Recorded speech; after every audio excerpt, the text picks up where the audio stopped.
Alright guys, so welcome to day 8. Today we are going to be looking at what to do with our weaknesses, right? Because in the first day we talked about how purpose is intentional, our weaknesses are also intentional, right? So how are weaknesses intentional? How are they intentional in the first place, right? So we're just going to be looking at our weaknesses, what to do with them. Do we fix them or do we just understand them, right? And you see, there are some certain weaknesses that you can fix. There are those you need to understand, and that's where wisdom comes in, right? It helps you to understand yourself better.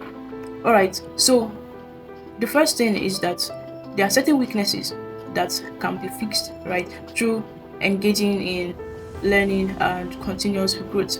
All right, so it therefore means that these weaknesses, if you apply discipline, if you apply effort, if you engage in mentorship, consistent and continual growth, right, you can improve. They can improve, right? You can improve on them. You can perform better in them. Example can include like public speaking, poor communication. You can improve in your communication. You can improve in leadership. You can also improve in lack of confidence, in time management, and even other technical skills, right? So these are weaknesses, right, that should be fixed, that you can improve, like can improve rather, right? So then there are weaknesses that you have to understand. They're like design boundaries. Weaknesses sometimes remind us that we're human and we can't do everything, right?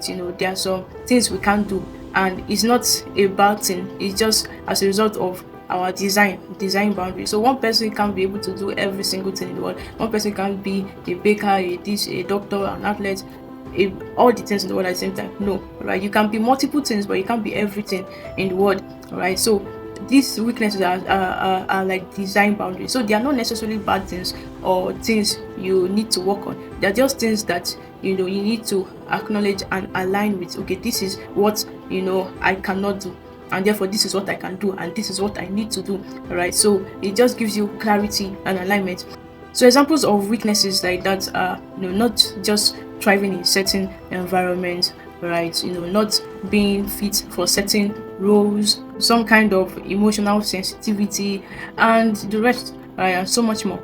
And so these weaknesses, if you engage effort in trying to fix them or trying to improve in them, what happen is that you get frustrated, you lose your peace, you begin to have identity crisis and all of that, right? But these kind of things you need to acknowledge, and align with them because they give clarity also, right? So the wisdom comes in where you have to determine and know which weakness to solve, or to which weakness you can improve on, or which you have to understand and align with, right? And at the end of this video you see some action steps, questions that you can use to actually guide and reflect that, right? I'm saying this so that we can actually do the action steps for today, because if I say it now and give an action step at the end, some of us will not engage. So it's just for us to engage in it. So going through those questions or those things or those analysis will help you go through all your weaknesses if you're able to identify them, know which one you actually need to fix, which one can be fixed and which one cannot be fixed, so that you know where you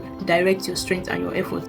So you see that your weaknesses are not your enemies. They don't mean failures, right? So they are either things that give chance or opportunity for growth, for collaboration, for interdependence, or they are things that give boundaries to your design, give boundaries to your purpose, give clarity, right? So your weaknesses are there for a reason. You just need to understand the reason, right? Is it to be fixed or to be improved on, or is it to be understood and to be aligned with?